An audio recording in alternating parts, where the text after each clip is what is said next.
Porque la vida en rosa no es real. Bienvenidas a La Vida en Violeta, una propuesta de cambio.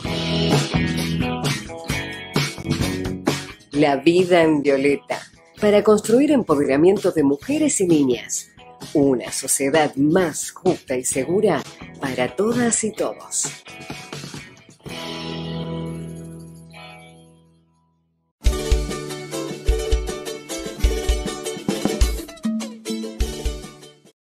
Hola, muy buenas tardes, bienvenidas y como digo siempre, ¿por qué no? Bienvenidos a una nueva emisión de La Vida en Violeta. Soy Verónica Pereira Carrillo y desde San Salvador de Jujuy saludo a nuestra audiencia argentina y latinoamericana. Los invito a dejar sus comentarios y opiniones en nuestra página de Facebook. Hoy tenemos un tema realmente apasionante. Vamos a cumplir 5 años de La Vida en Violeta y vamos a hablar, quizá por primera vez, de una coyuntura social, política, etcétera, pero que tiene muchísimo que ver con los temas que siempre abordamos, que es la perspectiva de las mujeres. Por eso hemos denominado esta emisión como Jujeñas en Resistencia. Y voy a tratar de hablar lo menos posible porque lo más interesante son nuestras entrevistadas y el material que he podido juntar. Antes voy a hacer una salvedad. Ustedes, las que me siguen desde hace 6 años, saben que La Vida en Violeta es apartidario, no es apolítico. Hemos entrevistado a mujeres y hombres de todo el espectro político, todo. Y las colaboradoras de La Vida en Violeta no han tenido una militancia que se reflejara en el programa, ni siquiera en el 2021 que tuvimos Voz Colectiva, por un lado. En segundo término, otra aclaración es que nos parece necesario dejar de estigmatizar la militancia política en general y la partidaria en particular, porque la militancia política y partidaria puede ser un excelente medio para la justicia social si ese es el objetivo. Otra cosa es el oportunismo político, eso es muy diferente, es decir, aprovechar una causa justa de bien público para agregar otra en favor del partido propio exclusivamente. Bueno, ustedes saben que en Jujuy desde hace varias semanas, ya va a ser 1.5 meses, 2 meses, ha habido una serie de acontecimientos de los cuales me siento profundamente orgullosa y que tiene coherencia con una historia de resistencia heroica del pueblo jujeño. La verdad estoy muy, muy orgullosa de ser jujeña y en esta emisión sobre la resistencia de las mujeres jujeñas, por supuesto, no vamos a negar el heroísmo de muchos hombres jujeños de pueblos originarios, docentes, abogados, dinamizadores sociales. Simplemente queremos ver cómo las mujeres hemos puesto el cuerpo, como docentes, como gremialistas, abogadas, representantes de pueblos originarios, referentes. Para entender esto, porque esto normalmente se va a ver en otros países también, para entender esto he elegido un resumen totalmente ajeno a nuestras conveniencias y coyunturas partidarias. Y entonces vamos a ver un resumen de esta situación que ha sido compartido en España. Bueno, hablemos de la fascistización de las instituciones en el marco de una sola provincia. ¿Qué pasa cuando la derecha tiene controlado el poder político, el judicial, el mediático y el monopolio de la violencia? Nos vamos hoy a Argentina, como ya hemos avisado, a la provincia norteña de Jujuy, que en las últimas semanas ha sido escenario de, primero, un estallido popular y luego de una tremenda represión que fue condenada por unas cuantas organizaciones de defensa de los derechos humanos y por la ONU, entre otros. Una breve cronología de qué pasó en Jujuy Jujuy, por qué motivo y con qué consecuencias. Adelante. Eso es, todo empezó cuando el pasado 15 de junio el gobernador Gerardo Morales, de Unión Cívica Radical, de derecha, aprobó una reforma expresa a la Constitución provincial, sin debate, sin consultas, de la noche a la mañana, de forma irregular, por decirlo suavemente. La reforma tenía varios puntos bien polémicos. El primero y el más grave era que se incorporaban mecanismos de desalojos express en los casos de ocupaciones no consentidas. Eso abría el camino fácil para echar a comunidades indígenas de sus tierras en caso de que no tengan registros de propiedad. Las comunidades indígenas viven diseminadas en el altiplano desde hace siglos. Muchos de ellos no tienen ni personalidad jurídica ni títulos de propiedad, pero son sus tierras ancestrales.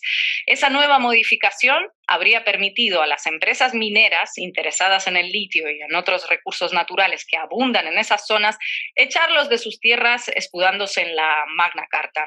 Otro de los puntos que introdujeron en la Constitución restringía el derecho a la protesta. Se prohibían los cortes de rutas y de calles. Prohibir los cortes de rutas. Quien conoce un poquito Argentina sabe perfectamente que esta es una forma muy común de protestar en todo el país. Los mejores, los únicos, los métodos piqueteros, que decía la canción, y al igual sucede en muchos otros países, ¿no? Tampoco estamos descubriendo el agua tibia con esto.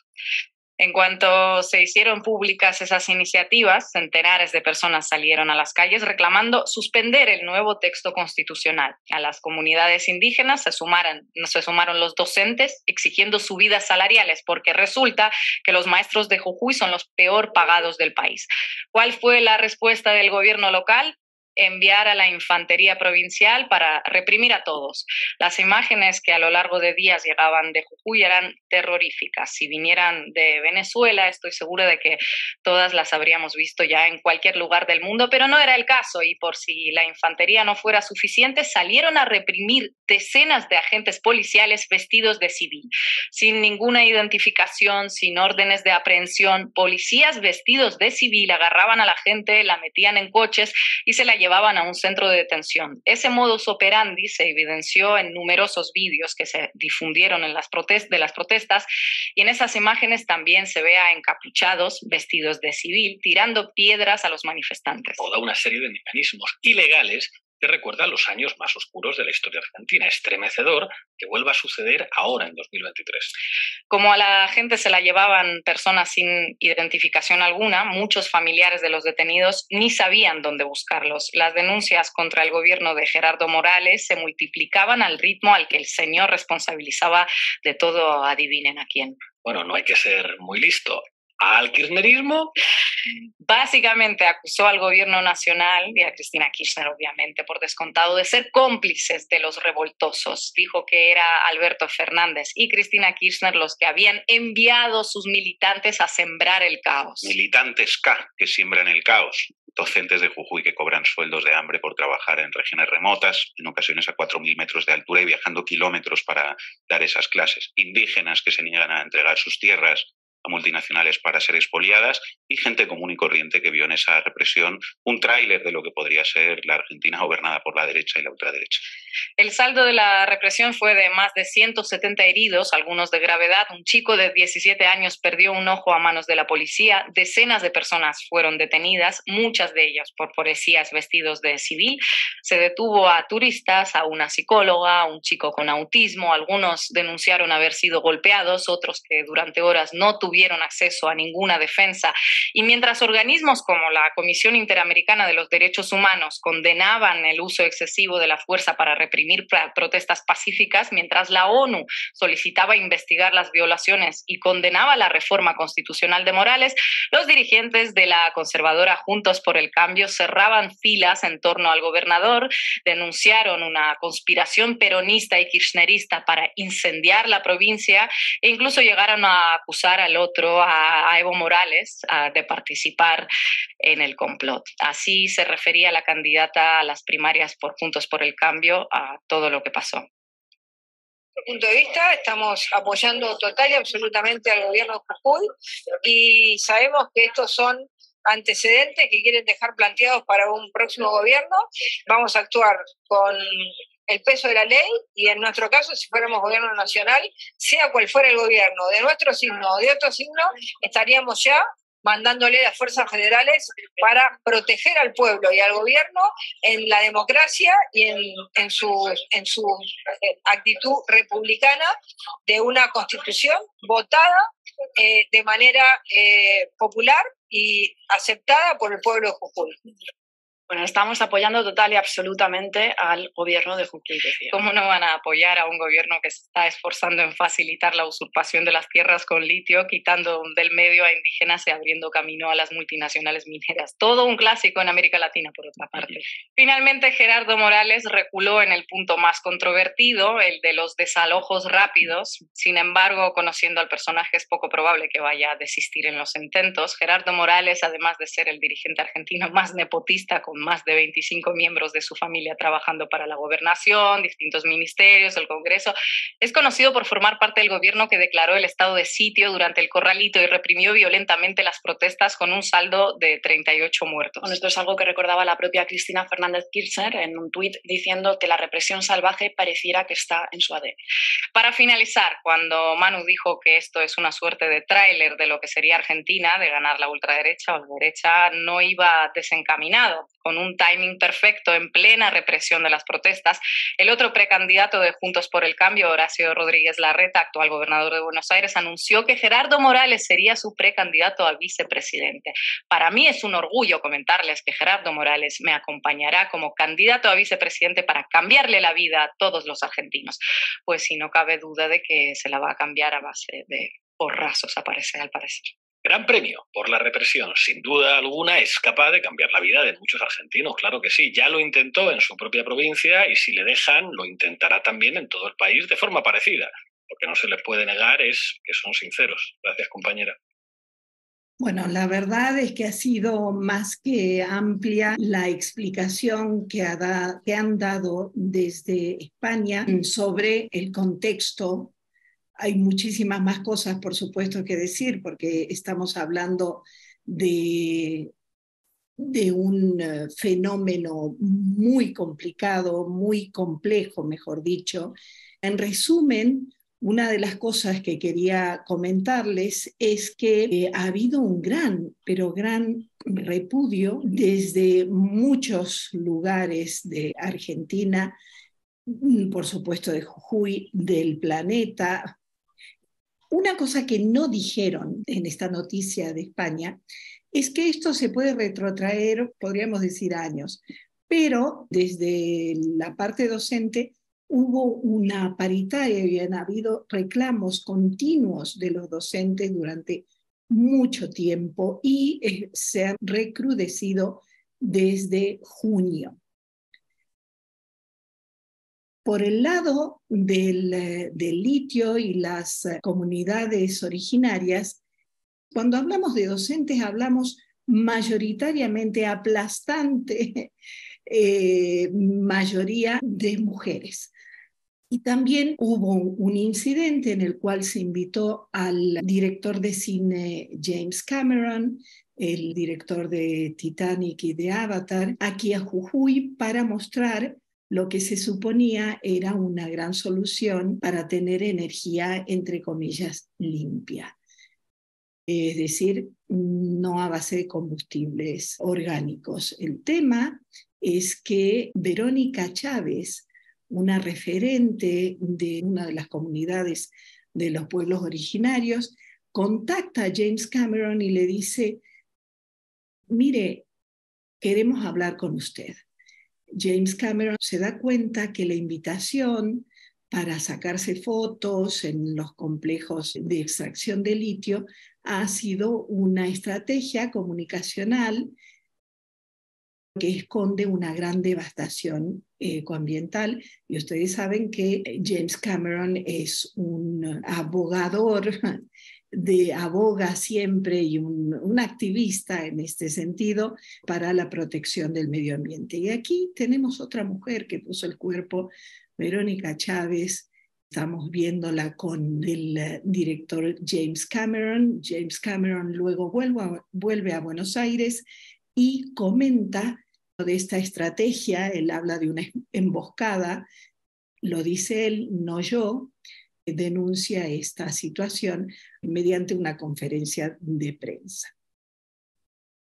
Esto ha llegado a muchísimos lados, ha tenido el repudio de la prensa, de instituciones.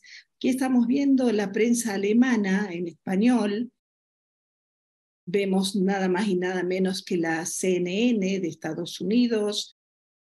Lo que acabamos de ver en España, esto salió en El País, aparte, aquí también en El País, en España. El País es uno de los periódicos más importantes que hay en España. En Francia también, ¿no?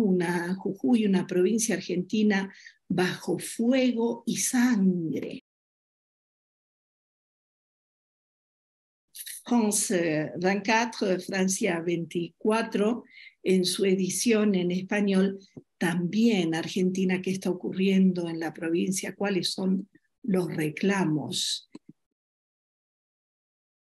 Choques violentos en la provincia de Jujuy contra un proyecto de constitución local. Muchas decenas de personas han resultado heridas. En la jornada en México también podemos decir que esto ha llegado a todo el mundo. Se ha callado mucho en Argentina, mejor dicho en Jujuy, muy especialmente se ha amordazado mucho a los periodistas. Ustedes saben que también se han dado ataques a periodistas, tirándoles balas en los ojos, etc. Y otra mujer que ha puesto el cuerpo, aquí la vemos, la diputada Natalia Morales. Así la llevaban. Terrible ver el video, no se los voy a mostrar. Ella ha colaborado siempre con La Vida en Violeta y le mandamos un gran abrazo solidario. Y luego vamos a ver la solidaridad que hemos recibido, y eso es algo que me encantaría rescatar. Gremios, organizaciones sociales, juristas locales. Ustedes saben los análisis de los abogados, ex jueces inclusive, han resultado en listas de detenciones. Se ha detenido a un abogado de derechos humanos, el doctor Nayar. Afortunadamente luego se lo puso en arresto domiciliario porque tiene más de 70 años. En fin, la verdad es que ha sido muy perturbante ver cómo la resistencia y la expresión del pueblo ha sido atropellada una y otra vez y no ha quedado espacio. Hemos recibido el repudio, esta represión y esta reforma tan particular del país. Bueno, juristas nacionales también. El Centro de Estudios Legales y Sociales ha sido especialmente apasionado en este repudio. El CERPAJ, del Servicio de Paz y Justicia del Premio Nobel argentino Adolfo Pérez Esquivel, a nivel internacional desde Naciones Unidas, el Alto Comisionado de Derechos Humanos, Amnistía Internacional, que por cierto lanzó una campaña mundial para la liberación del doctor Nayar, detenido, como dije, bajo la acusación de sedición, que es realmente gravísimo, por defender a los pueblos, representar, hacer su trabajo a los pueblos originarios. La Corte Interamericana de Derechos Humanos también, por supuesto, más de 70 organizaciones internacionales. Vamos a un poema que tiene muchísimo que ver con lo que estamos hablando, con las mujeres, con poner el cuerpo. Es una española también, pero tiene mucho que ver con esto. ¿Cómo le explico a mi abuelo que regresó la sinrazón? ¿Cómo le cuento que han vuelto las águilas a los balcones? Que todo aquello por lo que luchó durante años ahora está en tela de juicio. Dime, ¿cómo le explico? ¿Cómo le explico al abuelo que hoy vivimos sin memoria? Él que lleva tanto tiempo batallando contra el olvido, condenado a la orfandad, a la humillación y a la pobreza. Y ahora, ¿cómo le explico que esté resurgiendo el fascismo? ¿Cómo le digo al abuelo que después de tanto afán, que tras 30 años levantándose a las 5 de la mañana para ser explotado en las fábricas, y tras tanta huelga y lucha por las condiciones dignas, ahora tal vez todo eso esté cayendo en saco roto? Que tengo un contrato basura después de estudiar un máster, que tal vez mis hijas no tengan becas para formarse, ¿Cómo le explico al abuelo que no voy a jubilarme y que si lo hago tendré que ahorrar yo para mi pensión? ¿Cómo le miro a la cara después de que me contara que destruyeron su infancia, que devastaron sus ganas? ¿Cómo le digo al abuelo que ahora, como si nada, les están dando voz en la tele y se presentan a elecciones? Que están sembrando en las mentes el discurso del odio, que vienen cargados de inquina por las libertades que tras mucho tiempo y esfuerzo hemos conseguido. ¿Cómo explicarle al abuelo que aún no está superado? ¿Cómo le digo que tengo miedo de que todo haya sido en vano? Que después de tanto tiempo de periodo democrático el lastre no se ha acabado todavía, que el país se ha cimentado sobre una historia de mentiras, mal contada y manchada de sangre. Que tiene que seguir aguantando con ya 84 años los homenajes y fiestas a los asesinos de su padre, al que nunca supo en qué tumba dejarle flores, con quien todavía sueña que un día aparece entre la tierra. Tras años de batalla y búsqueda, el abuelo aún espera. Y ahora, ¿cómo le explico que hay total impunidad a la apología del genocidio? Que están volviendo los mismos, que vienen a aniquilar la ley de memoria histórica, a arrinconar las fosas, a llamarlo carca, buscahuesos y desfasado. ¿Cómo le digo que puede que este lugar en realidad no haya cambiado tanto como soñábamos?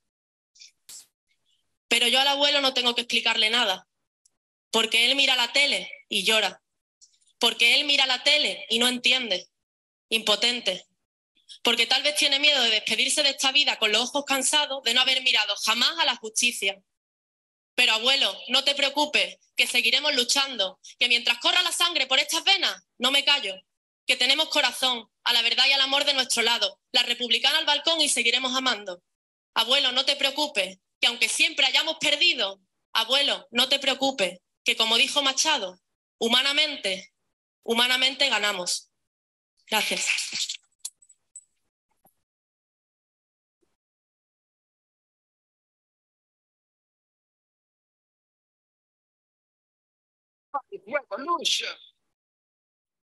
Escuchábamos a la ganadora del premio de poesía Slam en España.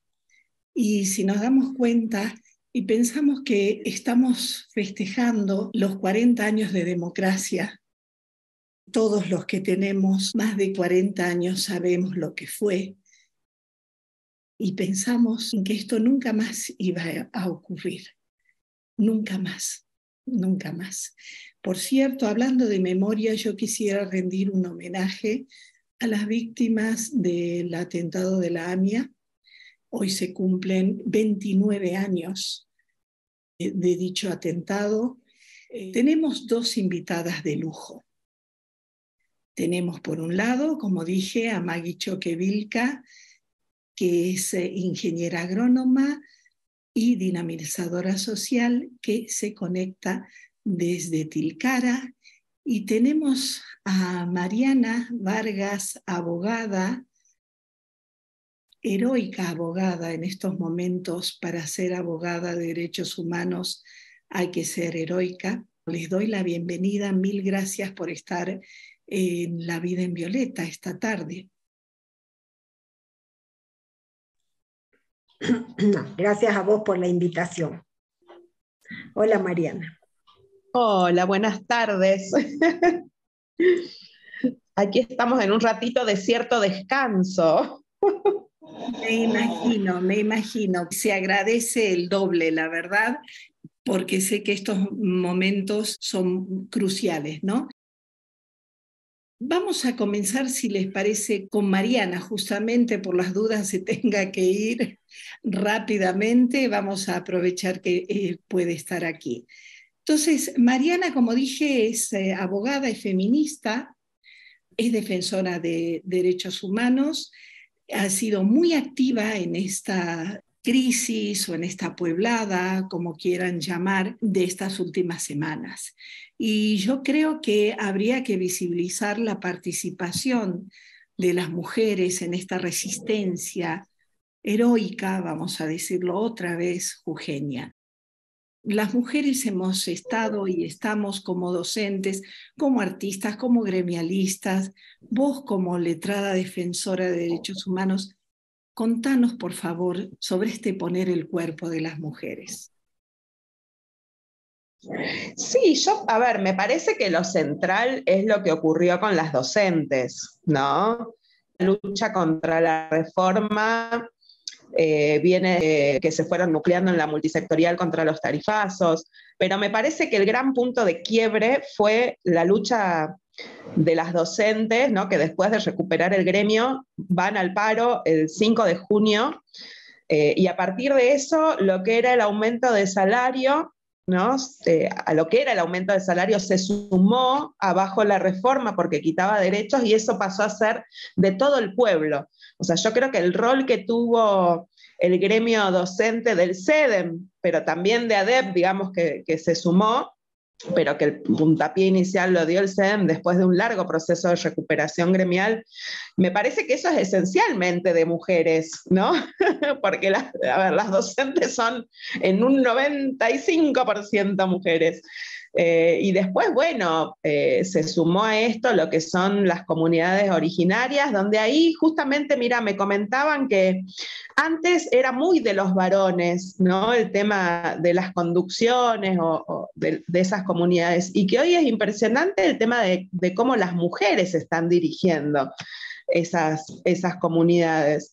Y eso creo que es lo más fuerte hoy en este proceso de rebelión, diría yo, donde, bueno, hay muchos cortes en la Quebrada y la Puna que se mantienen y se mantienen hasta que caiga la reforma, y ahí las mujeres, a ver, creo que en esto es bastante igualitario, ¿no? En relación a que participamos varones y mujeres.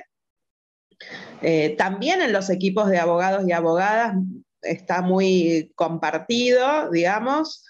Veo más periodistas mujeres, ¿no? Perdón, bueno, eso es bien interesante. Sí, eso todo lo hemos dicho, que realmente hay ejemplos heroicos, que esto no es sacarles protagonismo a los hombres, pero sí visibilizar esto que estás comentando, ¿no? No, yo creo que en el tema periodístico, y sí, es muy contradictorio lo que está ocurriendo, porque efectivamente nos están metiendo miedo. O sea, efectivamente es todo el tiempo intimidación, ¿no?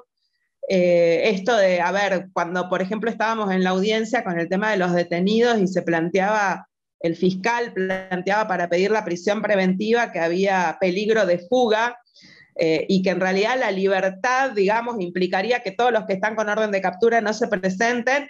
Y la verdad yo decía, lo dije en la audiencia, a ver, estas personas que están detenidas sufrieron la intimidación diaria en sus casas, en sus lugares de trabajo, con las camionetas sin patente, y no se fugaron.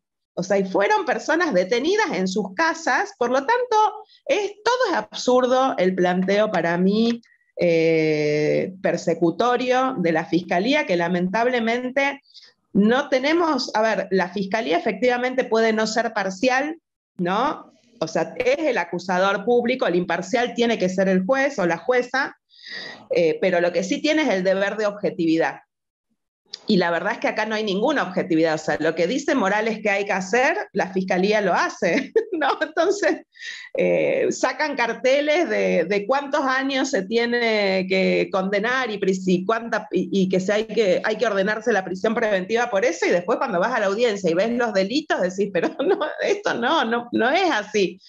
Y el juez en ese sentido, al menos en esta causa, no en otras, al menos en esta causa, por lo menos, digo, la que liberaron ayer a 9 detenidos, resolvió conforme a derecho, ¿no?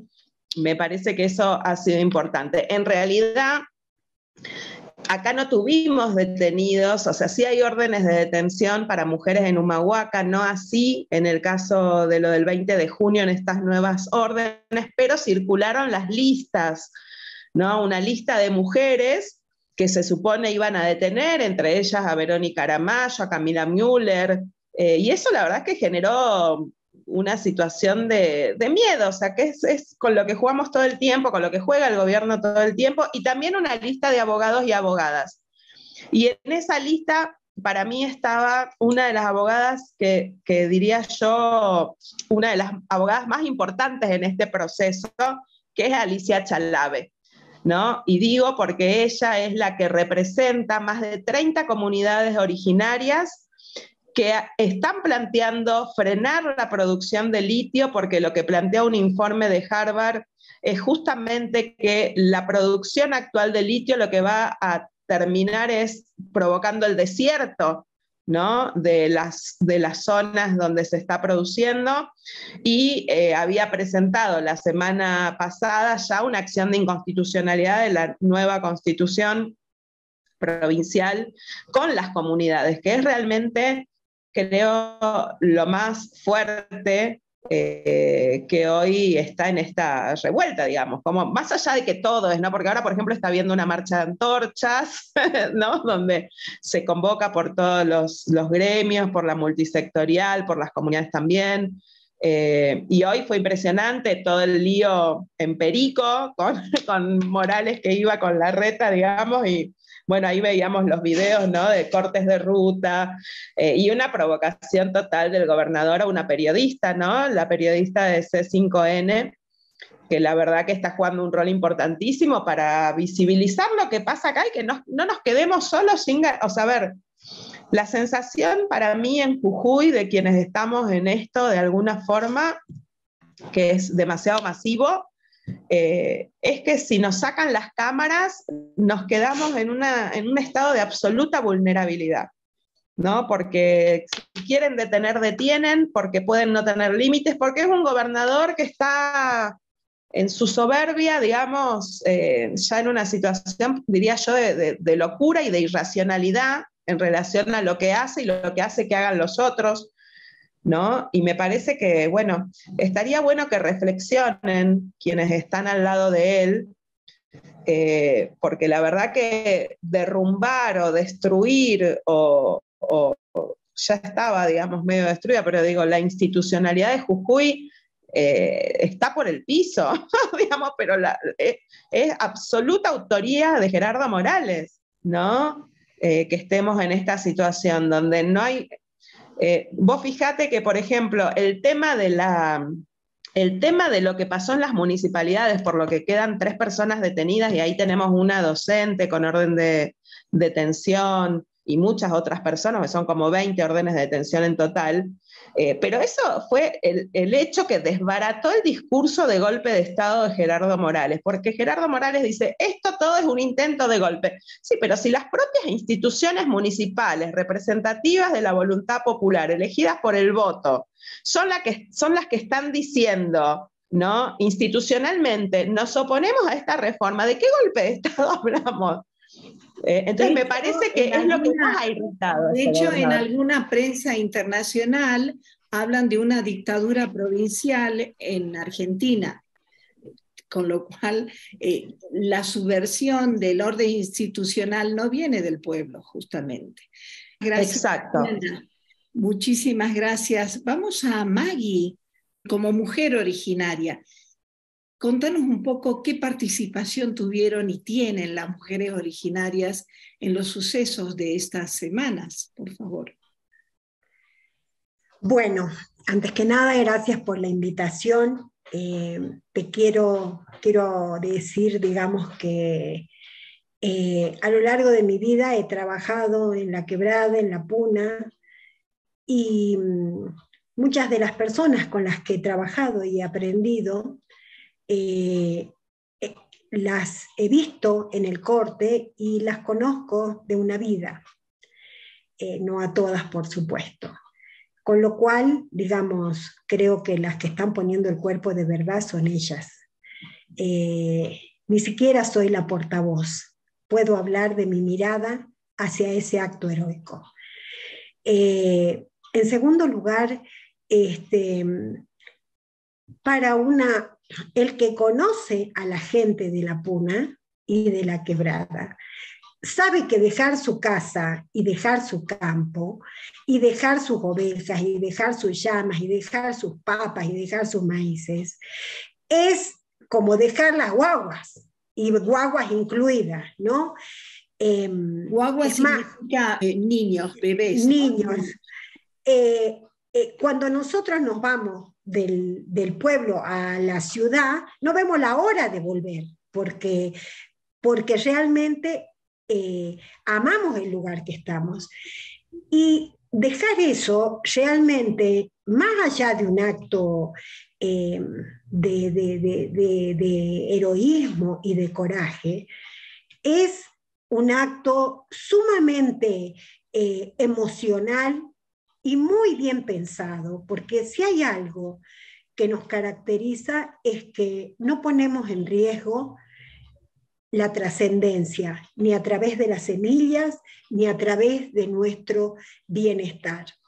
Entonces, para ir un poco al punto, creo que le escuchaba a la doctora y me parece que muchas de las cosas que estamos viviendo ahora son consecuencias más que causas, en el sentido que estas consecuencias tienen que ver también, porque por ahí se pregona el sentido de la paz, ¿verdad? Y la paz va acompañada de la equidad. Y la equidad significa la igualdad de oportunidades. Y no sé si todos sabíamos de qué se trata. Y cuando se habla de una mesa de negociación y no todos sabemos de lo que se trata, eso también es un acto que genera violencia. También me ha pasado desde una mirada, esto que hablabas y mostrabas al principio, los medios de comunicación no comunicando, sino transmitiendo un mensaje a través de la comunicación, que tiene que ver con la intencionalidad de que yo escuche lo que vos querés que escuche y no ser objetivo al hecho. Entonces, en esto, como decían las abuelas, a río revuelto ganancia de pescadores, sumado a la desinformación colectiva a esta altura, y te digo porque me llaman, ¿qué verdad es verdad? Depende del contexto y la verdad que te quiero mostrar.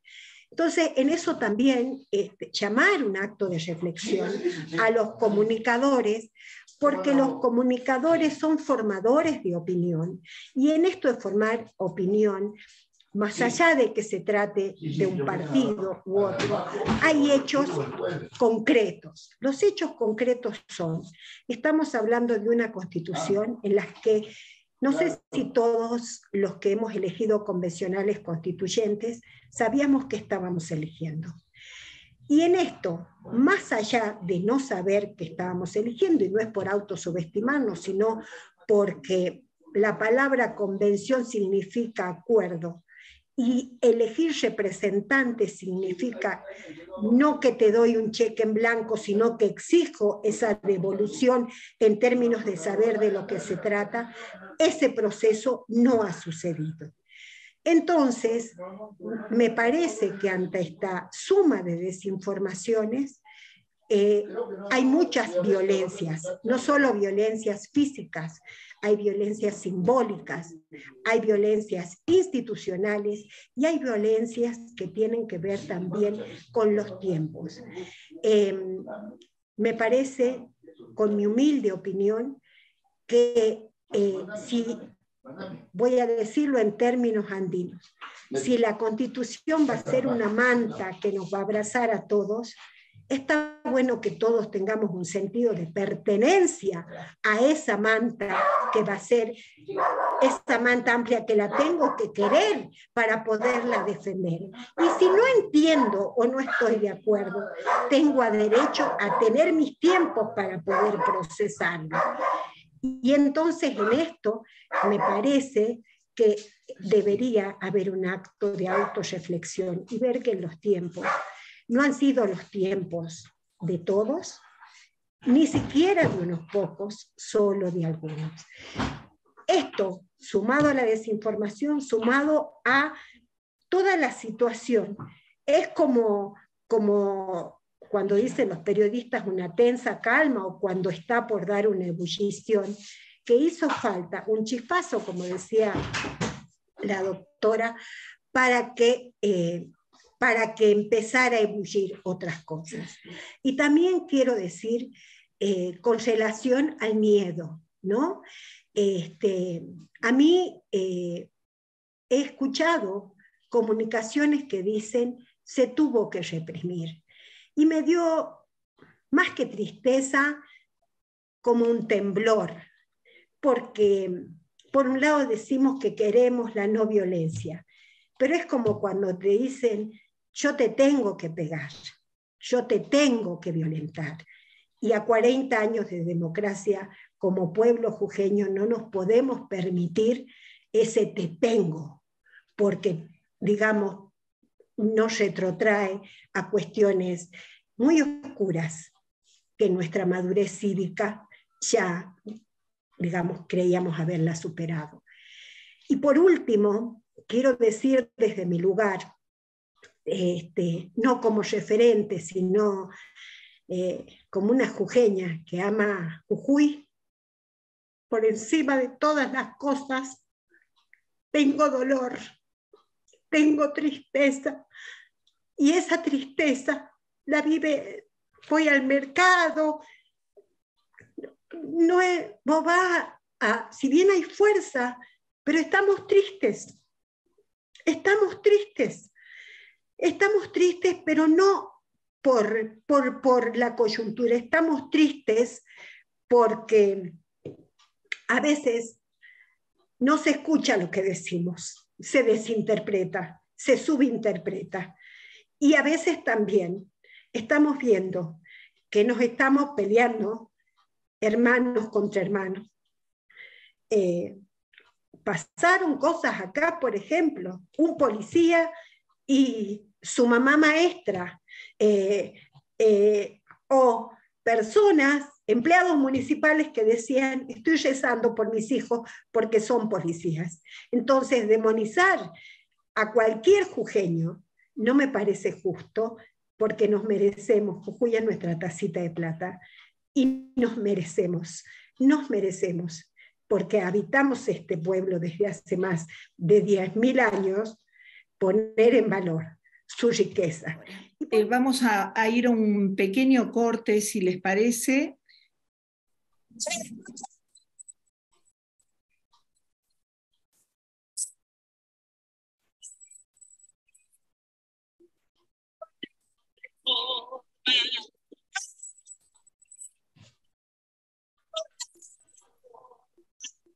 El agua es fuente de vida, es lo que cuidar. El agua es fuente de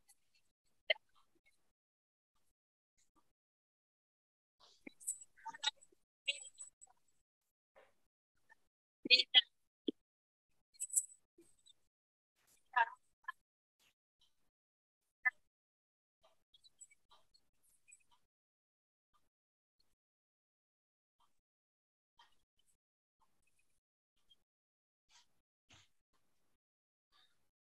Todo el pueblo jujeño, esa historia, la historia.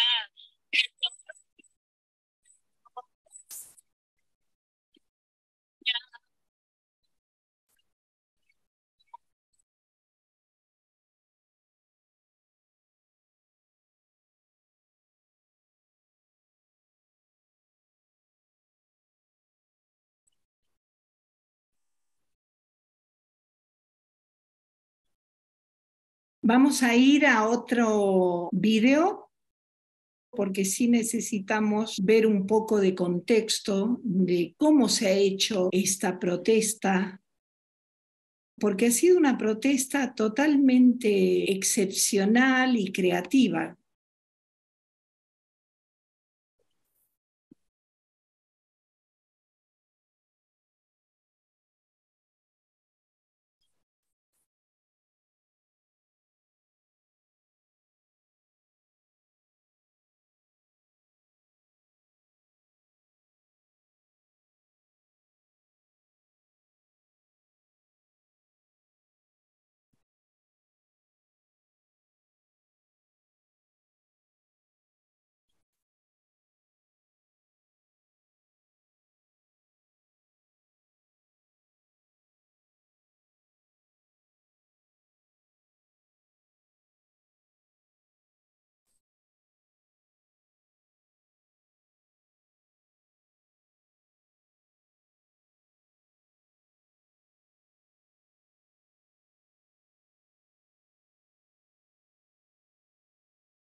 trepa el viento a la montaña, ruge junto a su dolor.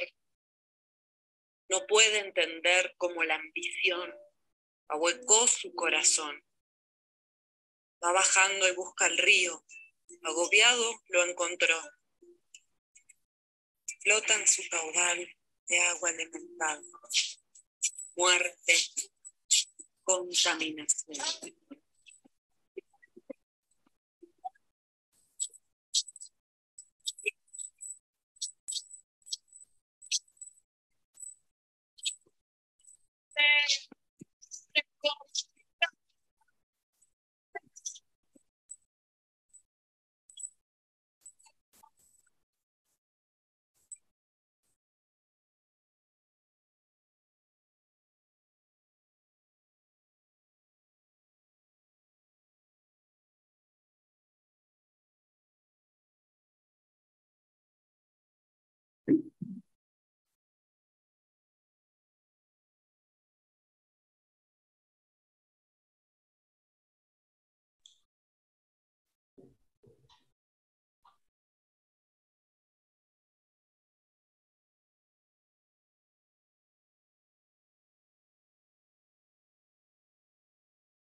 Entonces veíamos a mujeres que estaban tejiendo, que estaban haciendo música. Se han hecho 2 festivales con el nombre El Arte Transforma Jujuy. Vemos a miles de mujeres y hombres, por supuesto, en manifestaciones tocando música andina. Esto ha sido, yo creo, una demostración de que se puede hacer protesta social de una forma bella, de una forma creativa, de una forma que une. Ya luego vamos a hablar de las excepciones, si les parece. Decíamos entonces, ¿qué soluciones surgen desde las mujeres? Mariana, por favor.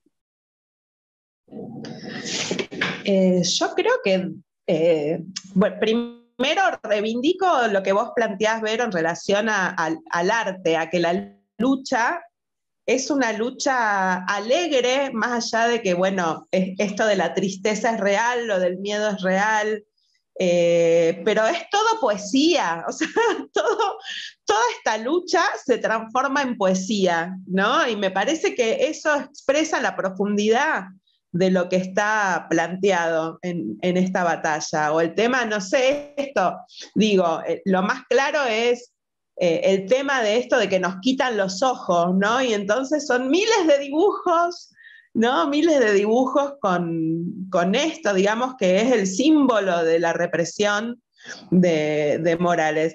Yo la verdad es que yo creo que es una situación impredecible. Yo veo una situación impredecible donde no está escrito el desenlace. Creo que es demasiado profundo lo que está planteado para que, a pesar del miedo, o sea, nos vayamos a guardar y nos encerremos en nuestra casa.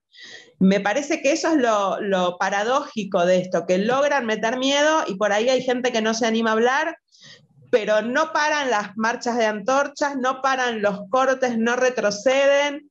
Lo de Perico hoy, por ejemplo, y siguen cortando la ruta, o sea, la gente sigue, y después había una cosa que había personas detenidas, que en realidad era una contravencional, pero decís, ay, otra vez, es todo el tiempo así.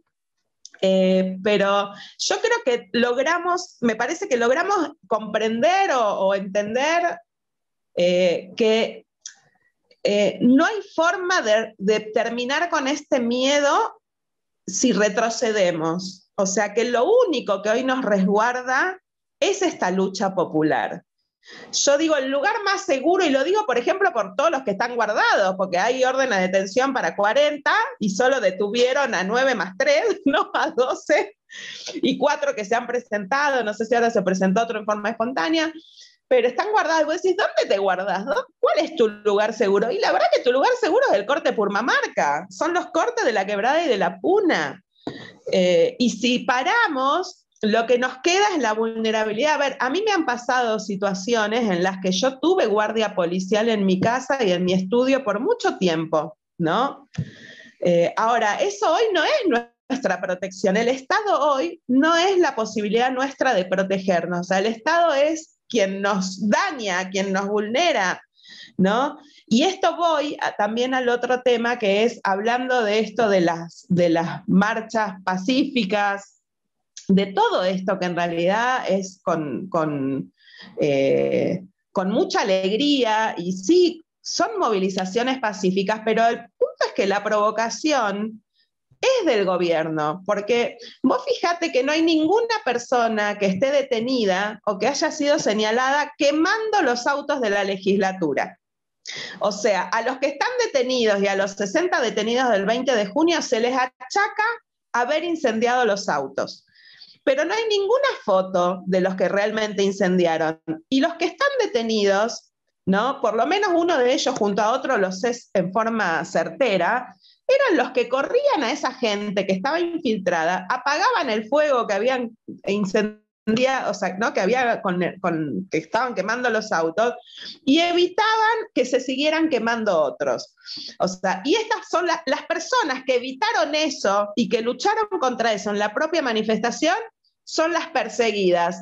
Y esos que hicieron eso, nada, ¿no?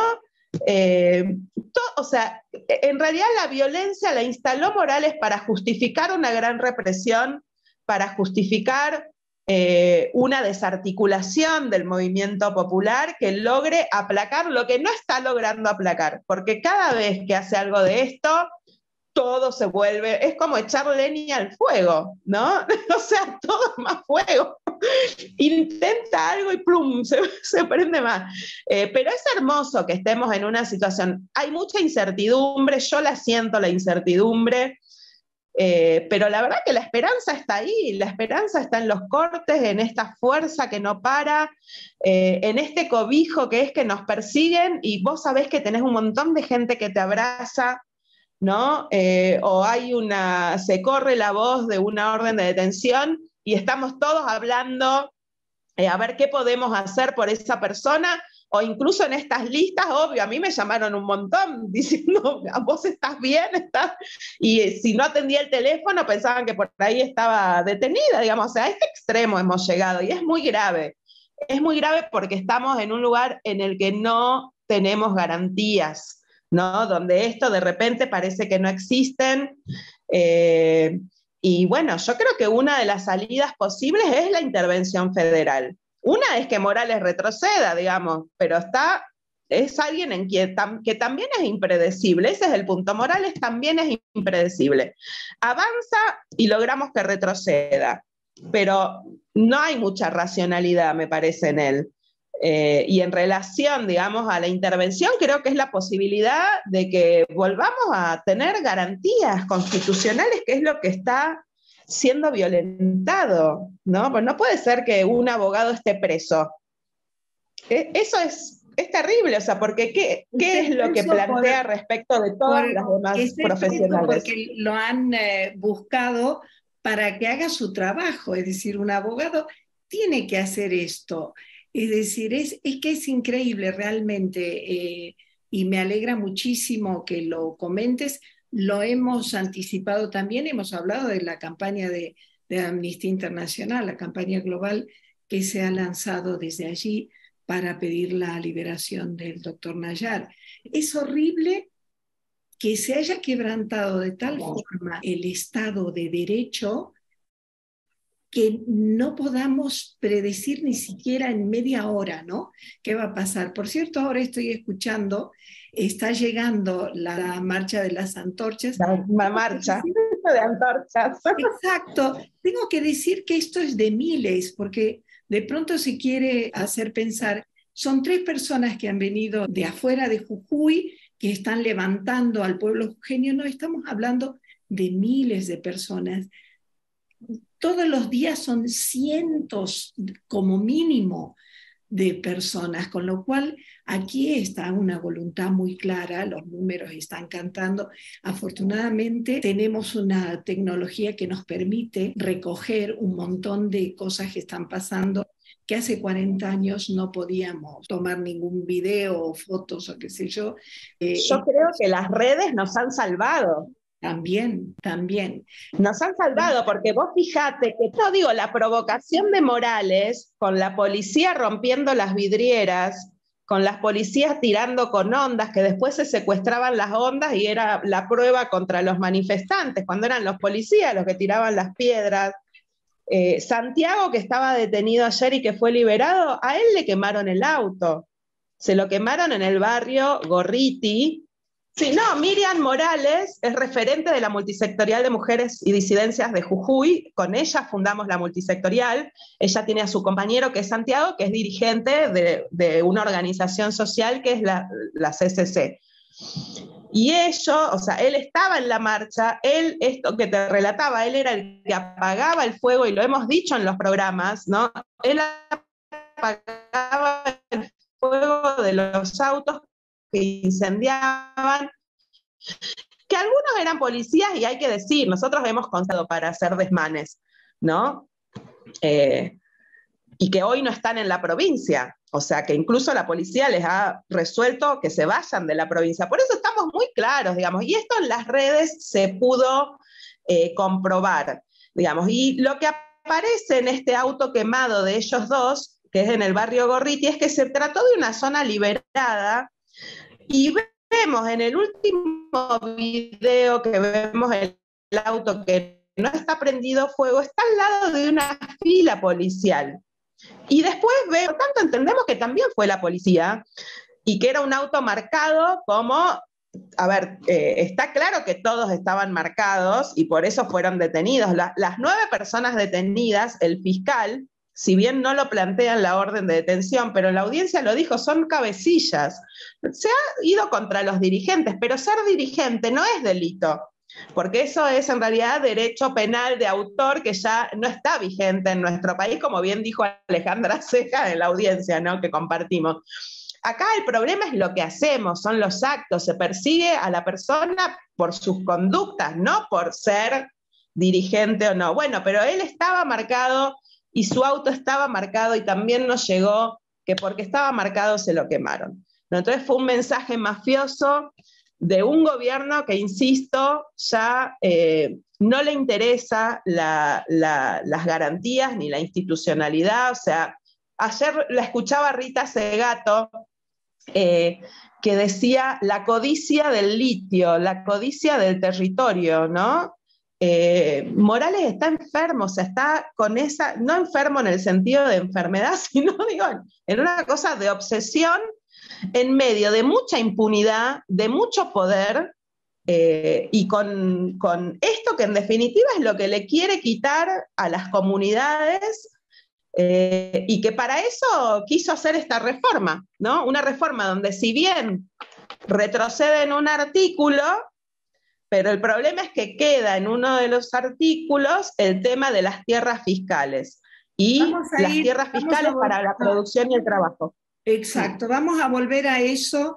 Me gustaría preguntarle a Maggie, ¿por qué desde las comunidades originarias, cuáles son las causas de estas manifestaciones y cuáles son las soluciones que se aportan desde las mujeres? Acordémonos que este es el cariz del programa, la perspectiva. Bueno, mira, es complejo porque es una gama de cosas, no es una u otra. Por un lado se habla de los recursos naturales como la minería y todo lo demás, pero digamos, y el agua. Pero, por ejemplo, el tema de la biodiversidad, el tema de esa biodiversidad de los salares, no vamos a saber lo que perdemos porque no sabemos lo que tenemos. Y entonces, eso también es estructuralmente importante. Y es estructuralmente, ¿cómo te puedo decir? En el término de proyección de lo que puede ser la habitabilidad o el hábitat humano, también está bien quién va a regular qué. Entonces, en esto hay un complejo de cosas que tiene que ver con el agua, con los recursos minerales, con las semillas, Pero también hay como cuestiones contradictorias, y es lo que te iba a decir hace un rato. Todos los indicadores de turismo, no los indicadores, los traccionadores de turismo son cualitativos. Nuestra cultura, nuestra ritualidad, todo lo demás. Pero todos los indicadores de éxito del turismo son cuantitativos, con lo cual tampoco hay una valorización real y tampoco hay porque si hubiera una valorización real, no estaría esto en juego en otras dinámicas económicas. Entonces, para decirlo como lo dirían técnicamente, estas externalidades sobre los recursos culturales y sobre los recursos naturales tampoco han quedado ni en claro ni en oscuro, están en una zona nebulosa, y eso también genera incertidumbre. Hay miradas que tienen que ver con un turismo sostenible y sustentable.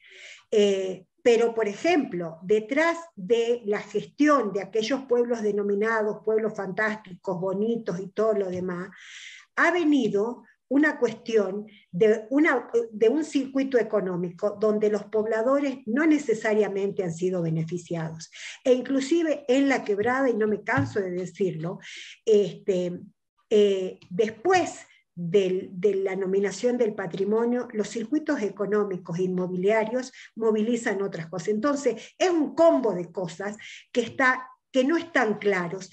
Y en este sentido, vuelvo a tu pregunta, me parece que hay porque se dice hay vocación de diálogo, pero no hay escenarios de diálogo, y el que tiene que construir escenarios de diálogo es el gobierno, es el Estado, porque si yo quiero hablar con vos y vos querés hablar conmigo, pero vos estás en tu casa y ni siquiera levantamos un teléfono o hacemos algo por hablar, y no vamos a hablar, por más que las dos tengamos vocación.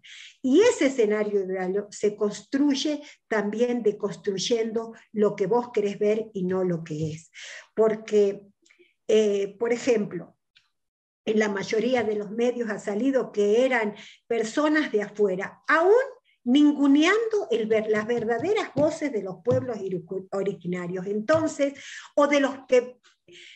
eso también no contribuye. Cuando yo, digamos, y un poco insto a lo que decía Mariana,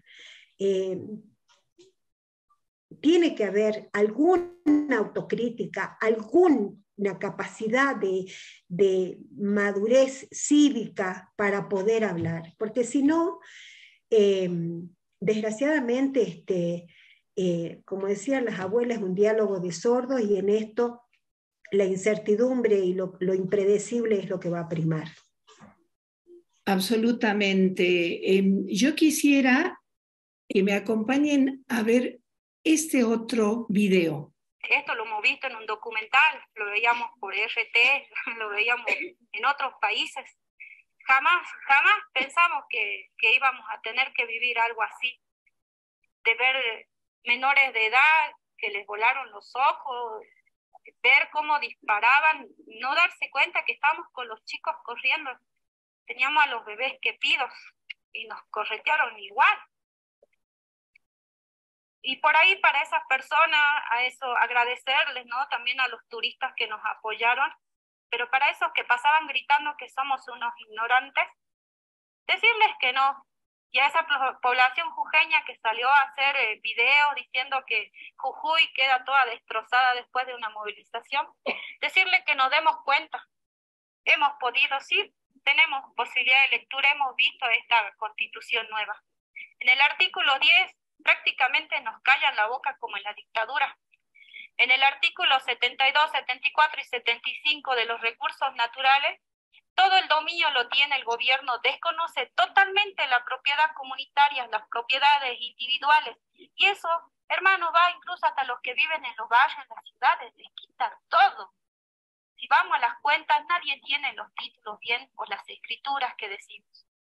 Toda la provincia de Jujuy en esta constitución está destinada a la producción sin respeto de ningún tipo de población, ¿no? Respecto a lo que es medio ambiente también, habla de tratamiento solamente de las RCU. En ningún momento habla de tratamiento de los residuos pesados. ¿Qué va a suceder? Además de entregar todo a la minería, ¿qué va a pasar con esos residuos? Además de quitarnos nuestras tierras, de matarnos porque no nos van a dejar producir, y como se lo he dicho en su cara a los constituyentes, con todo esto están terminando de matar a los pueblos originarios de Jujuy. Y no les interesa, ¿no? Encima nos van a matar de cáncer, de leucemia, porque eso causa la contaminación de metales pesados. Además, se va a licitar la utilización de las aguas y la utilización industrial, exclusivamente industrial. Se viene la guerra del agua, hermano. Y nosotros venimos hablando de eso hace tantos años. Las comunidades originarias cuidamos un bien preciado que es para todos, desde el que vive en el cerro hasta el que vive en el último barrio de Jujuy, el agua. El agua pura y gratis y limpia, ¿no? Entonces nosotros aquí volvemos a repetir el no a esta reforma inconstitucional. Al señor presidente y a todos sus funcionarios que viven gracias al pueblo, que comen gracias al pueblo, que sale de todos sus impuestos, de todos nuestros impuestos, que pongan la mano en el asunto, que muevan todo lo que tengan que mover. No pueden tener ya tantas recomendaciones de organismos internacionales y no mover un dedo. ¿En dónde estamos? ¿En qué país estamos? Vivimos en democracia, somos ciudadanos. Y los pueblos originarios somos antecesores a este Estado argentino. 200 años tienen nada más. Nosotros tenemos miles de años. Mi abuela y mi abuelo han estado antes que todos, señores políticos, mucho antes. Entonces respeten. Respétenos y van a tener respeto. Y no lleguemos a un genocidio. No hace falta. No es necesario. País argentino, podemos convivir en paz. Podemos, pero nos unamos por esta única causa, que caiga una reforma que va abriendo los caminos para que haya una dictadura nuevamente en Argentina. Yo creo que eso nadie lo queremos. Por eso, hermanos, nosotros vamos a seguir con las medidas de fuerza. Vamos a continuar.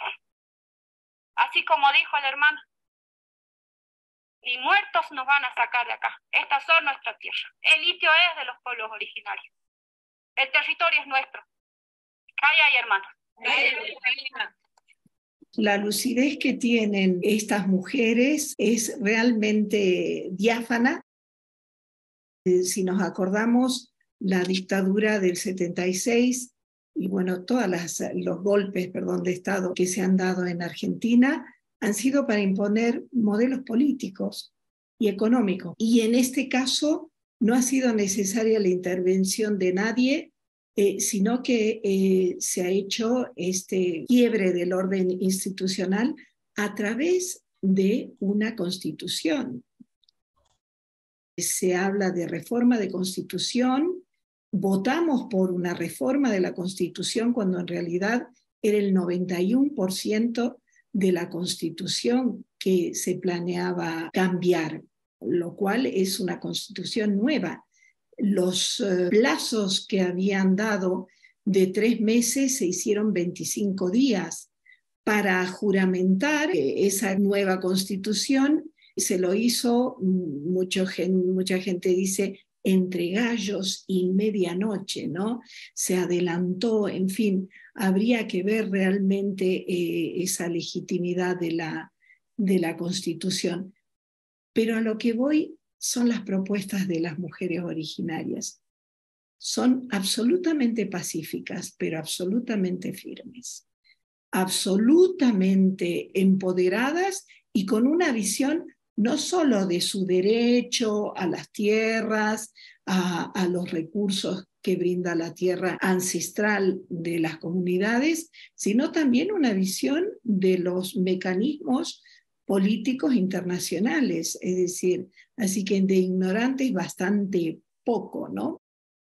Y vamos a la última pregunta.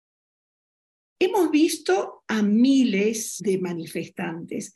Hemos visto muy someramente esta tarde algunas de las manifestaciones de esta resistencia jujeña, pacíficas, creativas, con música, con poesía, con tejido comunitario, en fin.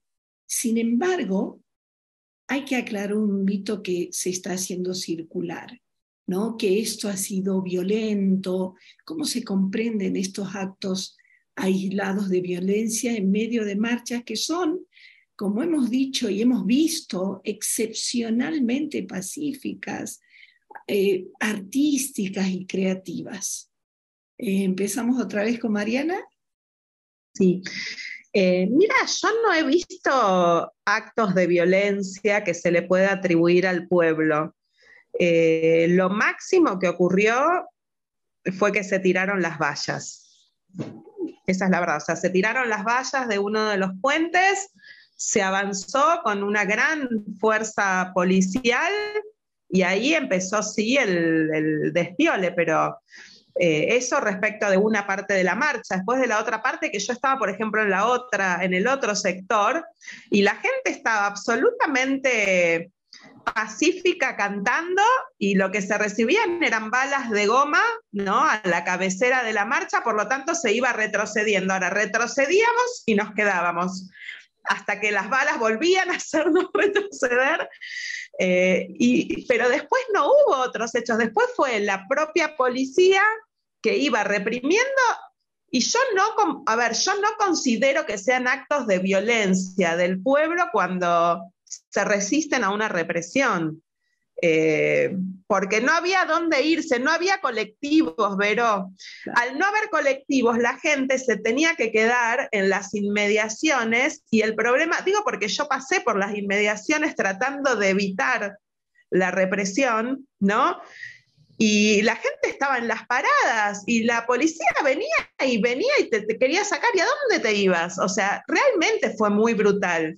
Y me parece que ese es el punto, que hoy estamos, mira, recién justo vino una persona que me trajo otra contravención, digamos. El simple hecho de estar implica la persecución contravencional, donde la policía te acusa, te hace el acta, después es la prueba de la contravención, y después es el mismo gobernador con su juez contravencional que lo puso él, digamos, el que te juzga y después te cobra, ¿no? O sea, esa es la lógica, digamos, de la vulneración absoluta de los derechos de la ciudadanía, donde por el simple hecho de participar de una marcha, con lo que ocurrió, que es una feroz represión que se tiene que investigar, y que la propia Fiscalía ha planteado que están investigando, ¿no?, porque estuvo la denuncia del secretario de Derechos Humanos a nivel nacional, que hizo la denuncia respecto de estas situaciones. No puede ser que salgamos de una marcha sin ojos. O sea, ¿dónde se dispara? ¿Quién se dispara? O este chico que también está incluido en las órdenes de detención, Maidana, que es la foto horrible que hemos visto, que incluso el Face me decía a mi mamá que se la había sacado, ¿no?, porque era la sangre, y él con el coso que le dio acá, el gas lacrimógeno, que ahora, por ejemplo, no puede leer, y a él le ordenan la detención. O sea, él fue absoluta víctima de esta violencia. O sea, yo creo que la violencia es institucional. Yo no creo que le podamos atribuir la violencia al pueblo, y creo que resistirse a una represión es parte de la legítima defensa, porque no podemos estar vulnerables. O sea, la situación fue gravísima. De alguna forma había que defenderse, ¿no? Entonces, eso no lo considero violencia, digamos. No me parece que lo podamos considerar así. Yo me refería a que hay rumores, hay gente que me dijo, ay sí, porque incendiaron los tribunales, no, qué horror. Es decir, yo la verdad... Pero eso fue la policía. Eso fue la policía y sus infiltrados. Por eso te aclaraba hace un ratito que en los expedientes no se individualiza ninguna de las personas que efectivamente quemaron los autos. O sea, a ellos no se los persigue. ¿Por qué? Porque son o los policías infiltrados, como la mujer que saquea un auto y resulta que era una policía de San Pedro, y se la individualizó después, ¿no? O sea, contra ellos no, porque a ellos hay que garantizarles la impunidad. Ese es el punto. A mí me encantaría que los persigan a ellos, pero no los pueden perseguir. ¿Por qué? Porque son ellos. No, ese es el problema. Tal cual. Y yo quisiera que nos cuente Maggie, por favor, si nos pudieras contar sobre este mito, ¿no?, de los actos o hechos de violencia. Lo que pasa es que el relato lo construye quien te quiere dar un mensaje a través del relato, que es lo que yo te decía. No, digamos, decir que tenemos las redes sociales y, como decía Mariana, hay otras visiones. Por ejemplo, a veces se dice, no dejaron pasar ambulancias en los cortes. Y tenemos videos en donde los pueblos le están diciendo que pase la ambulancia, que pase la ambulancia. Entonces, a esta altura, el relato no está construido un relato sobre el hecho, sino sobre el mensaje que yo te quiero dar a través del relato. Y en esto la comunicación y los que opinan acerca de la comunicación, que yo no digo que tiene que ser neutra, pero tampoco deliberadamente tiene que tomar una posición frente a hechos tan graves como son los que están pasando. Mira, nosotros tenemos gente de acá de Tilcara que también ha recibido, digamos, las balas en el ojo, que te puedo asegurar que, digamos, ni siquiera es un dirigente, estaba apoyando voluntariamente, también es un emprendedor de acá. Entonces, me parece que en esto, instar también a los medios locales, provinciales y nacionales a no ejercer violencias simbólicas explícitas e implícitas sobre el mensaje que queremos dar, con la tendenciosidad de generar culpables, porque si no, es como un diálogo de sordos. Yo digo lo que yo quiero escuchar, digamos, yo te digo a vos lo que yo quiero escuchar, y vos me decís a mí lo que vos querés escuchar. Entonces, como cada uno se queda con su relato, y bueno, seguiremos construyendo relatos sobre relatos, pero eso a una construcción cívica, democrática, no contribuye. Y por último también, yo veo ahora, por ejemplo, sensibilidades acerca de los microemprendedores y de una serie de cosas, ¿no? Yo digo que sería bueno que no solo en esta instancia, sino que también en las otras promuevan y se acuerden, porque por ahí veo ahora, por ejemplo, que el sector de turismo está preocupado por el microemprendedor, pero también deberíamos hacer un relevamiento de cuánto empleo en blanco y en negro tenemos en las áreas de gastronomía y en las áreas de turismo. Porque esos también son violencias, y son violencias laborales, y son violencias simbólicas, implícitas y explícitas. Mil gracias. Sí, realmente la primer violencia es la pobreza, por supuesto, y la paz que tanto se quiere y que todos queremos es hija de la justicia, y no hay otra, y eso lo dijo un papa. La paz no es tapar la injusticia o aguantarla o tolerarla. Pablo VI dijo, la paz es la armonía en el movimiento. Y yo inclusive haría, perdón, Vero, una pregunta al revés. ¿Cuál sería la forma? ¿Cuál sería la forma si no hay escuchas activas? Si no hay escuchas activas, en algún momento, si no me escuchás cuando te hablo, te tengo que gritar, y si te grito y no me escuchás, te tengo que decir estoy acá, y si no me das vuelta, por lo menos te tengo que decir mírame, porque no hay escuchas activas.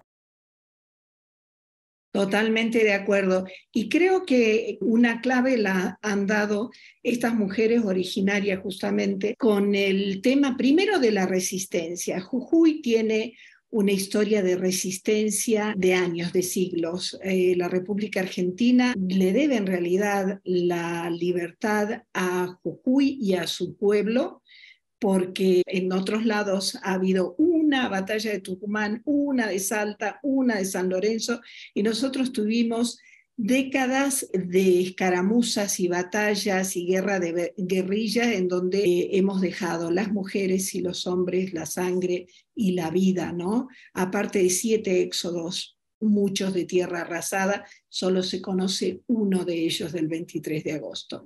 Entonces, tenemos una gran resistencia, tenemos una gran capacidad de resistencia y tenemos el amor y tenemos la poesía y tenemos en recursos internacionales y nacionales para que efectivamente se siente y esto deje de ser un contraste de, bueno, yo impongo este modelo económico, yo impongo mis leyes, impongo mi interés económico a todo un pueblo.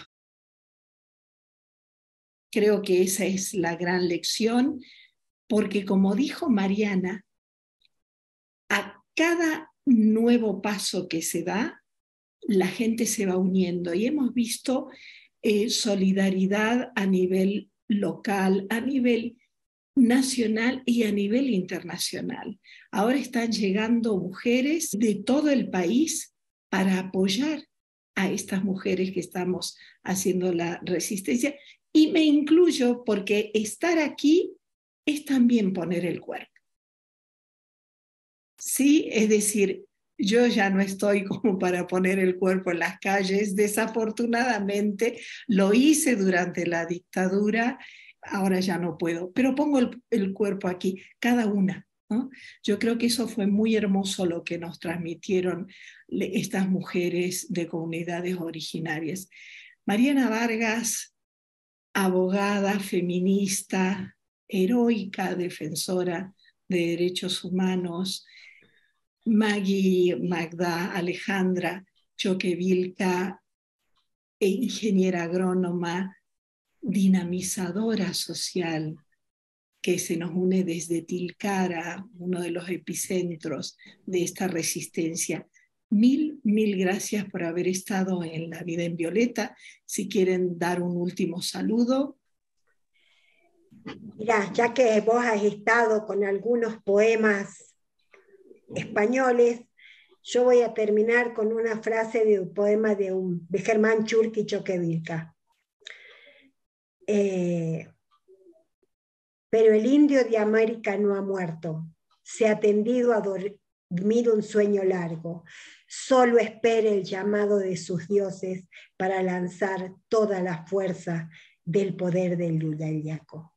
Y en otra parte dice, que nos dejes decir lo que sentimos, que nos dejen decir lo que pensamos, que no se encadene el pensamiento. Y con eso, digamos, muchísimas gracias, un honor haber estado. Y desde el fondo de ese Jujuy, de esa Pacha, que nos dé la luz, que nos dé el temple, para no bajar los brazos, para conservar la alegría, pero la firmeza de nuestras convicciones. Mil gracias, Maggie. Bueno, yo no puedo tanto como Maggie, pero sí decir, para cerrar, arriba los derechos, abajo la reforma, ¿no? Me parece que esto también es parte de la poesía de esta lucha y esta rebelión popular que es tan hermosa.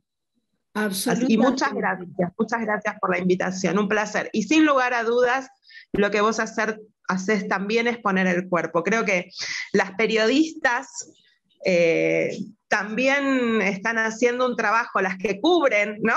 Las que cubren todo, y digo en esto específicamente algunos medios de Jujuy, no todos, la verdad que también lo hacen con temor y con mucha valentía, ¿no? Creo que lo que ha demostrado en este tiempo este pueblo y sus mujeres y sus varones también es la profunda valentía y temple, ¿no? Creo que yo siento un profundo orgullo por ser parte de esto desde hace 20 años, porque no soy jujeña, soy jujeña por adopción.